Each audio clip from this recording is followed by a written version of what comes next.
Hi, I'm Tim. Welcome to our channel, and thanks for logging on. Today, we're discussing the Patek Philippe 5102G, a phenomenal, artisanally superb, mathematically beguiling celestial complication.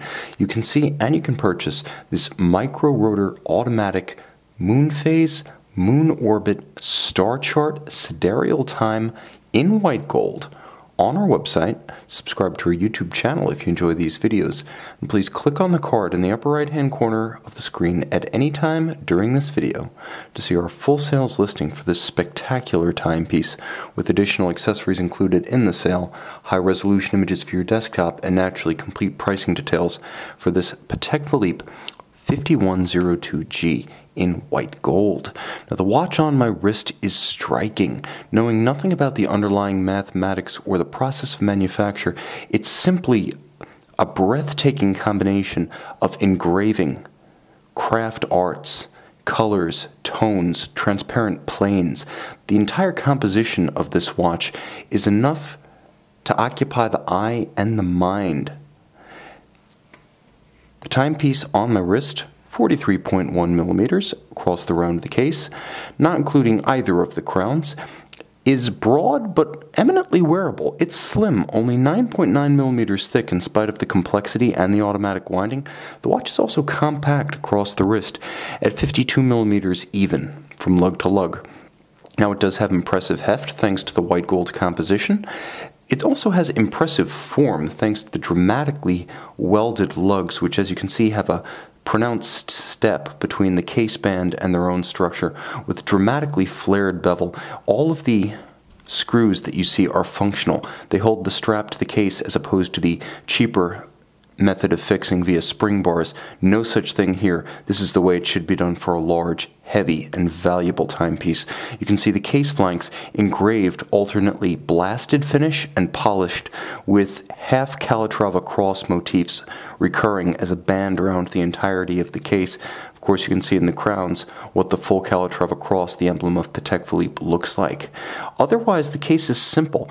You can see there's a slight override with the case band and the bezel where the two abut the case, with the relief being somewhat inset from the flank of the case, and of course the bezel being nicely domed and double-stepped on its lip as well as its junction with the sapphire. The strap is wonderfully thin. Black, medium-scale alligator leather with short sheer sides and a monotone stitch on the underside, calfskin and very supple, with a simple and easily adjusted spade-style white gold. Now you can see the watch is all about the Milky Way and the moon and the sky in the northern hemisphere. That said, it's actually quite an easy watch to set and read because at center you can see the gloriously gossamer foy-style or leaf-style hands, white and skeletonized, jump out against the dial. The contrast is excellent. Now, this is your mean solar time. It's the most basic time-telling function of the watch.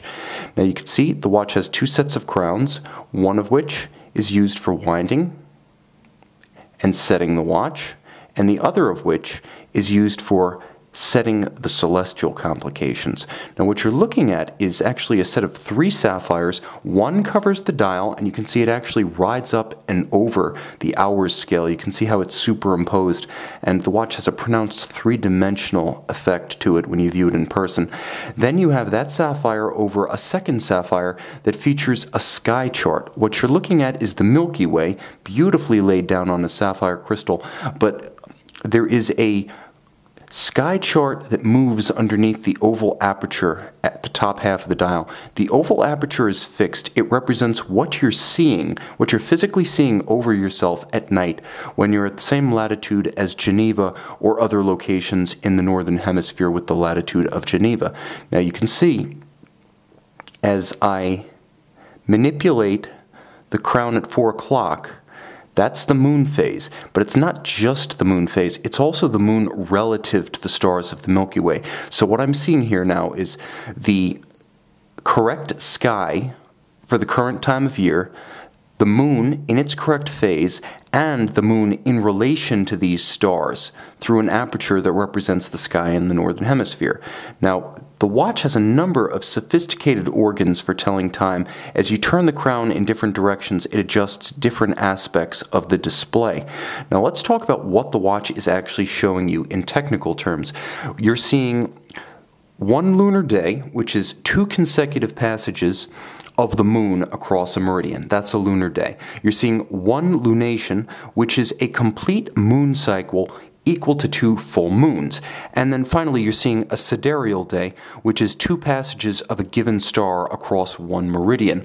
All of that in a beautiful canvas composed of several overlaid sapphires that has a lightness, a transparency, and a depth to it that is singular. Few other watches create such a sense of staring into them as opposed to staring at them.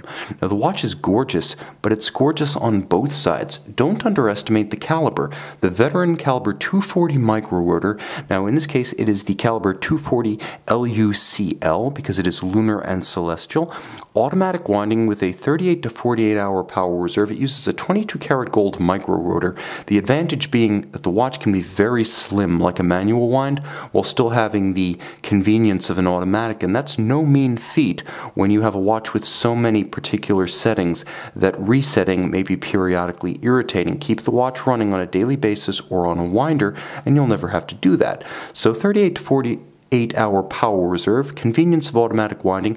The micro rotor also gives you the open case back of a manual, so you don't have that center rotor and winding bridge to obscure the works, and the works are beautiful. This model was made from 2002 to 2012, so the end of the run would have featured from mid-2009 on the interlocking Patek Philippe seal.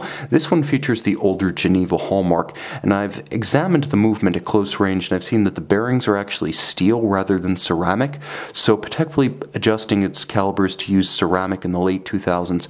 My estimation based on observing the works is that this was probably from the first series of the watches made between approximately 2002 and 2008.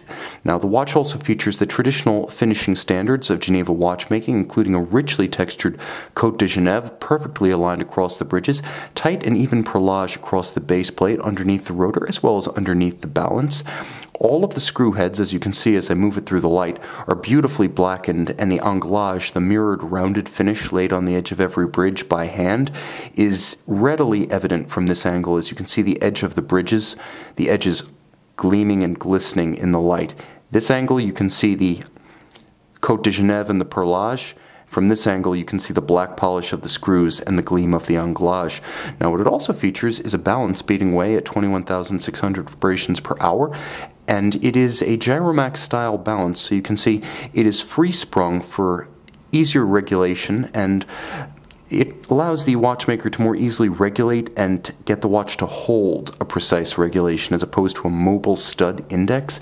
It also holds and retains a fine regulation in the face of bumps, disruptions, vibrations, and shocks on the wrist better than would a conventional mobile stud index. The watch is water resistant to 3 ATM, but that's not a theory I would test. The timepiece is handsome, slim, broad, and beautiful, transparent, and for a watch constructed of this much heavy metal, precious metal, it has an airy lightness about it. As beautiful as the celestial heavens and as precise as a Swiss watch, you can see and you can own this 5102G in white gold on our website.